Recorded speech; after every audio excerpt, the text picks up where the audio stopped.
This video is brought to you by YTAndrewPaul Tech Repairs. If you have a console, laptop, computer or Macbook in need of repair in the UK or the EU, then have a look in the description below this video for details on how to contact us in order to organise your repair. Right, hello ladies and gentlemen, and welcome to today's video. And today we have this PS4. And it's rather interesting. This particular PS4 was sent in because it had been thrown across a room by the poor fella's girlfriend, apparently, and obviously now it doesn't work. So anyway, apparently what they did was they'd done a bit of reading around the internet and found out that the power supply sometimes can be at fault. So they've replaced the power supply with a new one, and that obviously didn't make any change to the scenario. The console continued to do what it did. Now apparently by pressing and holding down on the power supply the thing will boot. So I've taken the bottom half of the chassis off just to see if we can, kind of find out what's going on. So what we'll do is, first of all, we'll fire it up and we'll just see what happens. So apparently it just flashes blue light and then it turns itself off. So I believe it's got the original power supply back in here. Blue light. Yeah, about 5-6 seconds is what the blue light is doing. So it's kind of still on because I have to press the button to turn it back off again. So yes, this is an interesting one. So we've taken the base off the console, as we said, just to see if we can kind of work out what's going on. So we'll flip it over. Hopefully you can still see that there. Yes, you can. So let's turn it back on. Now the one thing I'm going to be looking at here is if the fan spins. Now 6-second blue light of death, particularly on impact, kind of suggests Southbridge. If the fan doesn't spin, then I'm definitely going to be suspecting Southbridge issues. So turn the machine on. There's the click, it's gone off, and at no point there did the fan spin at all. So I am definitely suspecting Southbridge here. Now then, the guy did say if you push down on the power supply, it will start. So let's give it a try. So I'm going to put some weight on the bottom edge of the power supply.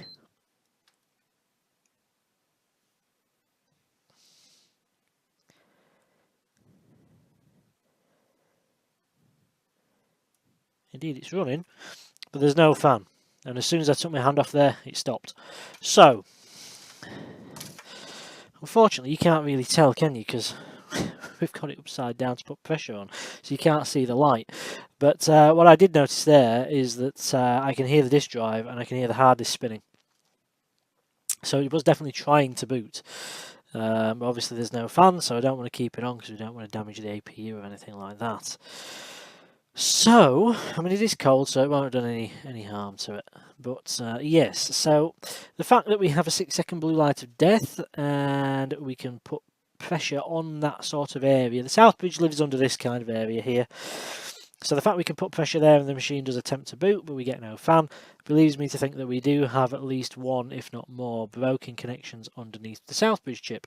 So that's what we're going to do. We're going to go ahead and we're going to reflow the Southbridge, and we'll see what happens. So let's get the board out of this machine, let's get it on the BGA rework machine, and see if we can get it going again. Right, okay, ladies and gentlemen, so we've got our board now onto our rework machine, and we've got a couple of things that we're just going to go over here just to show you what we're doing. Now, it turns out that actually the fan was unplugged. When I actually disassembled the machine, somebody's already been in here, unplugged the fan, and either not put it back, or potentially it's popped off the connector as it's been thrown, which is why the fan's not spinning. The lad who sent it did actually mention, thinking about it, that the fan wasn't spinning. So I think maybe that's what's happened. But it did appear that there was a screw from the outside of the chassis underneath the top plate. So somebody has definitely been in there. So whichever way around it is, I'm not entirely sure. But the fan wasn't on the connector.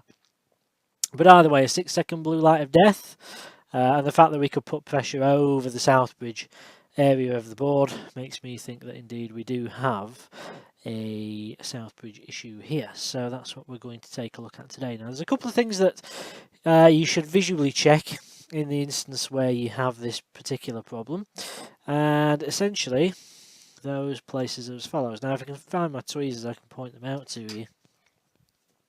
Okay, so the first thing you should check, and it's underneath the tape at the moment, so I'm just going to zoom you in and see if we can get you somewhere close, but you can see just about this little chip here underneath this tape. This is the system controller, or the syscon for short, and essentially that chip has some legs around the outside. Now, it's potentially the case that one of those legs has become detached from the board or is loose.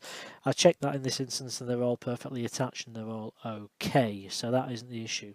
The other thing you should always check as well, if your machine has no power, of course ours does, but the other one to check is under here. You can just about see this little black IC here. That's the flash ROM. That's where the initial boot code is for the machine, and if that IC is missing or it's incorrectly soldered, your machine will have no power. So again, that's something else you can check. In our case, we do have power. We have 6 seconds worth of power before the machine powers down, and we can put pressure over this region of the board and we can get everything fired back up. Now then, what we're going to do is we're going to put some flux paste around the edge of that IC. So that's what we're going to do now. So we're just going to get some flux paste. I do have a nice syringe for this stuff these days. Probably should use it. But essentially all we're doing, we just get a little bit of flux on the edge of this brush, and we just brush it around the base of the chip, making sure that we push it underneath. So we're just getting it right along the edge, and we're just trying to push it under. We're looking for nice even coating. We're not looking to clump it up on one side of the IC.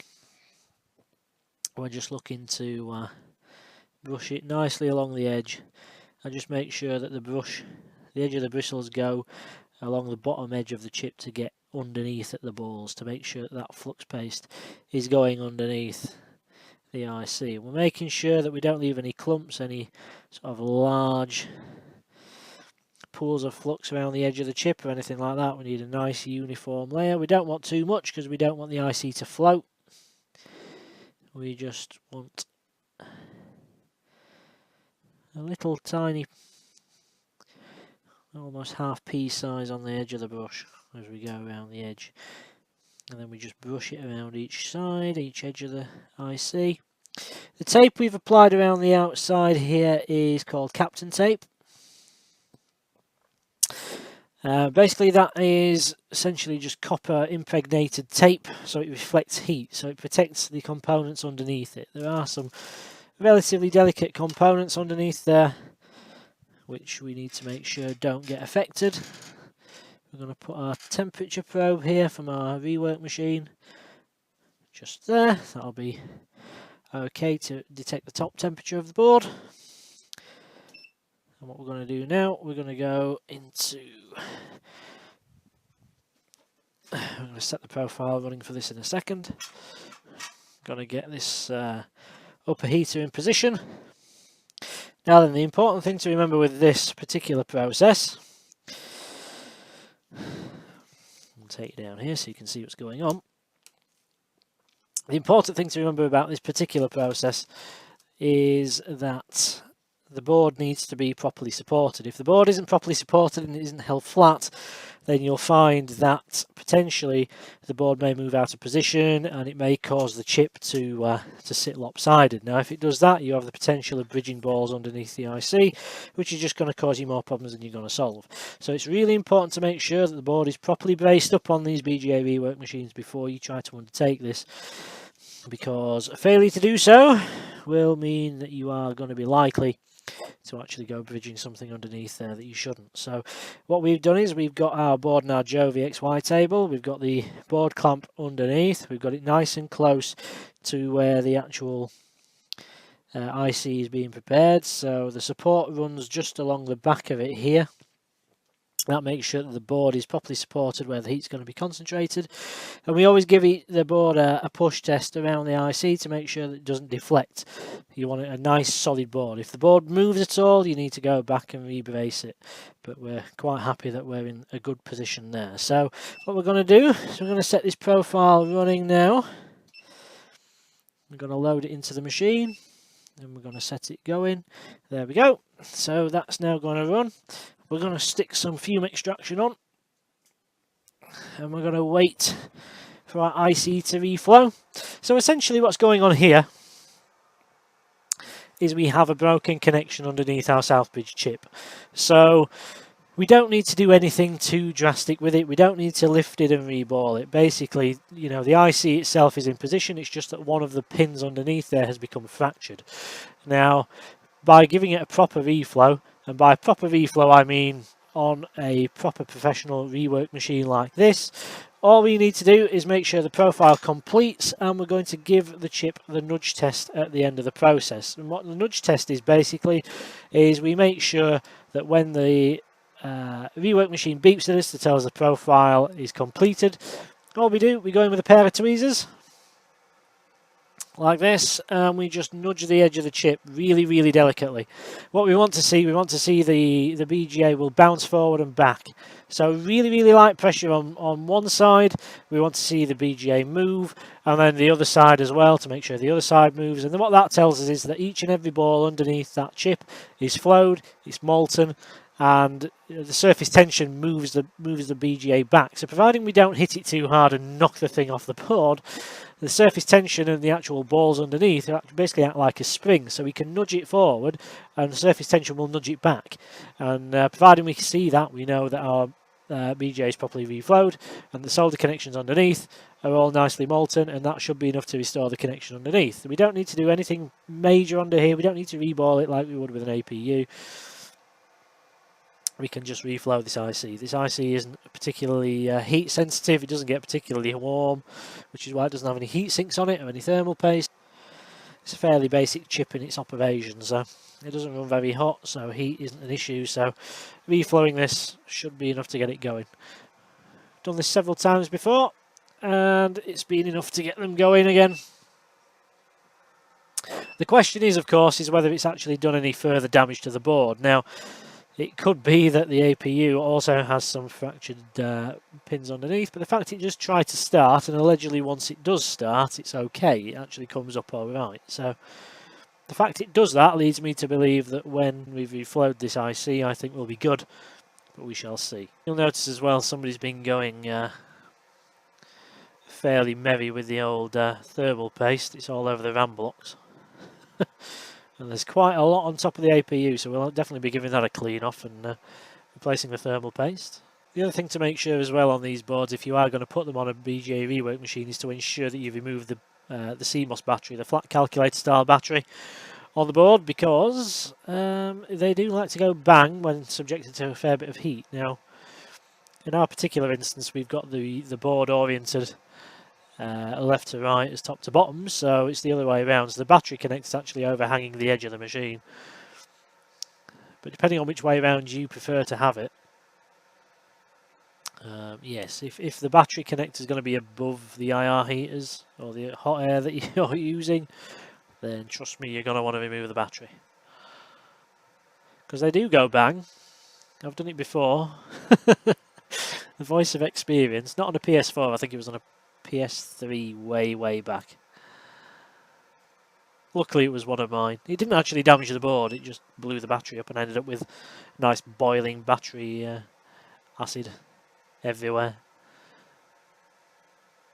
It stunk as well, and I was finding metal fragments for days. Right, so we are reflowed. So basically what we need to do now is we need to ensure that we bring this chip back down to room temperature gradually. If we bring the temperature down too quickly, then what we can actually do is we can cause thermal shock to the IC and the joints underneath it. So we can actually end up just cracking the solder joints we've just reflowed. So we need to make sure that we bring this board back down to temperature in a nice, calm, controlled manner. And to do that, essentially all we're doing is we're letting the machine ramp down. So the machine is now off, but we're leaving the IR heater over the top, and what that's going to do is that's just going to make sure that the air underneath the actual IR lamps are still warm. So it's going to keep the ambient temperature around the board fairly stable. If we lift it off, at this point we're at 190 degrees. We will move it away once the board reaches about 140, 130, somewhere around there, and then it can come down gradually back to room temperature. But whilst it's still up at around 190 degrees, we're going to leave that IR heater just over there. Just like I say, it leaves the ambient temperature around the IC fairly high. So as it comes down, you know, it comes down in temperature really, really gradually. So it's coming down slowly. We're at 178, 177, 176. So you can see it's coming down by about 1 degree every second or so. And that's important. That's an ideal rate of cool down or ramp down, depending on which terminology you want to use. Okay, we're there now, 140. So we're just going to remove the upper heater away from the board.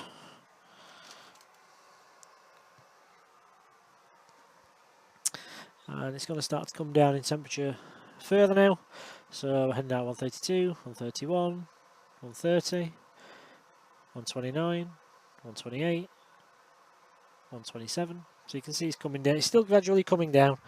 But we're now at the point where we can comfortably clean this board up. So we're just going to gently remove the Captain tape from around our south bridge.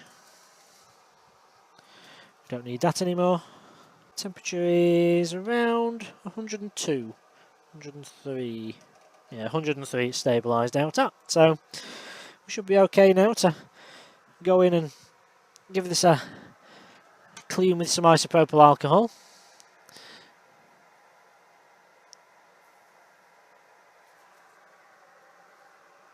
I'm going to put some on this cotton bud as well.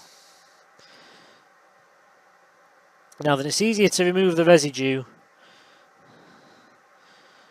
when the board is still fairly warm.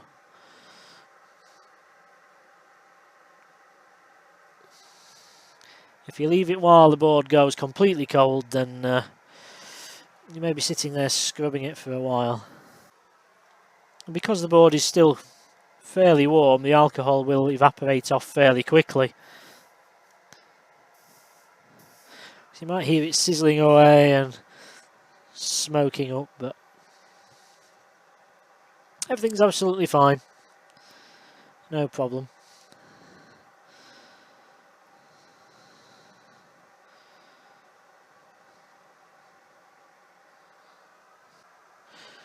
Now then, we're also going to have to replace the laser in this machine, because apparently when the lad whose machine this is actually managed to get it to fire up, it didn't read any discs, surprisingly. Lasers don't tend to like being chucked across rooms. So, our board's now nice and clean. We've no more flux residue on the board there at all. We've no sticky residue from the Captain tape. This Captain tape is quite nice. It doesn't leave any sort of major stickiness behind with it. It's pretty good stuff. If only I can remember where I bought it from. Anyway, let's see what our board temperature is now telling us. Board temperature is currently around 67 degrees, so we're just going to put some cooling on. There we go, it's around 40 degrees, so we're going to lift this out now. Right, ladies and gentlemen, so we have our machine partially reassembled. I've left it upside down for now just to see if, so you can hopefully see the fan spin. So I've not tried this yet. This is the first time you're seeing it, as am I.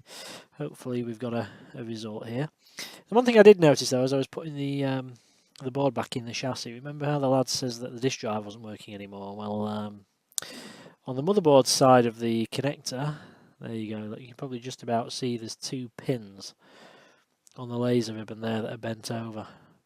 Could be why. I'm not saying it is, but it could very well be why. So we've changed the laser ribbon as well. Let's just see if it now fires up and reads discs. So, powered it on. Fan is spinning.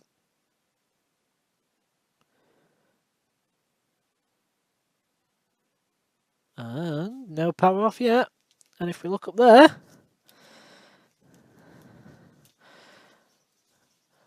well, isn't that a pretty sight? Checking system storage. Updating system storage. Just get you a bit of zoom on there so you can see. It looks like our machine's going to go down our reboot. I'll try disking it then, see if it works. Hopefully it's going to come back up. There we go, that's looking nice. PlayStation logo in 1080p glory. So HDMI port and everything else along those lines is okay.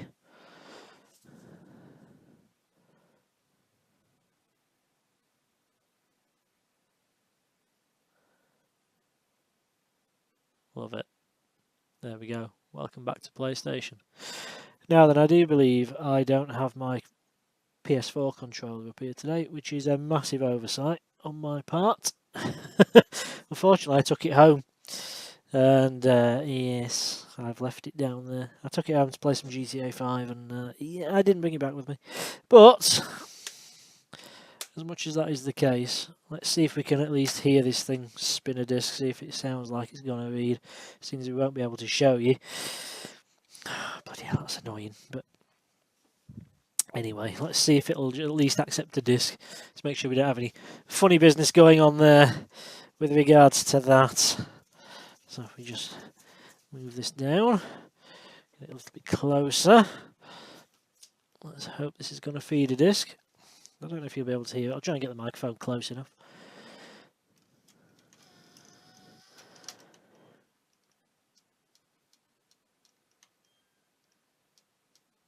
Nah. It's clicking away. So the laser's definitely knackered, but that cable certainly won't have been helping. So we'll get the laser changed over, and then hopefully this machine should be good to go and live another day. So then, what do we do today? Well, this particular PS4 here, as you can see, with a nice now spinning fan, and even better, output to the display and everything all back and working lovely again. Of course, was thrown across the room by this poor guy's girlfriend. Tell her she owes you a new PlayStation, or she at least owes you for the repair. I think that's fair enough. But yes, ladies and gentlemen, or should I say gentlemen in this particular instance, there's a lesson to be learned. Keep your PlayStation away from a woman scorned, otherwise it may end up suffering a similar fate. But as you can see there, we do indeed manage to get it working. And if relate can't save your marriage, then I might be able to save your PlayStation afterwards. Anyway, hopefully you won't ever come across that scenario and everything in your life will be fine and dandy and you'll never have a crossword with your husband or your wife and nobody's PlayStation will ever get thrown again. That would be cool. But if it does, then feel free to look in the description and you'll find my business email address down there. It is YTAndrewPaul@outlook.com, and just send us a quick email with your issues and we'll see if we can get a solution for you. So yes, if you do need a repair and you're in the UK or the EU, then feel free to drop me an email to that address and I'll get back to you as soon as possible with a quote, and we can arrange everything from there. If you do need components, if you're a budding hobbyist like myself, or you know you've got a business and you're wanting components, I can and do supply them. So yes, if there's anything at all you need, then just drop me a line and I'm sure we can get you hooked up for a good price. And components we ship worldwide, so you know if you're in the States and everywhere else, I may still be able to help you out. So thank you for that, ladies and gentlemen. If you did enjoy the video, and hopefully you did, hopefully you found it useful and you like it, then feel free to pop a like down below. It all helps the channel grow and it would be very much appreciated. It shows that what I'm doing here is worthwhile.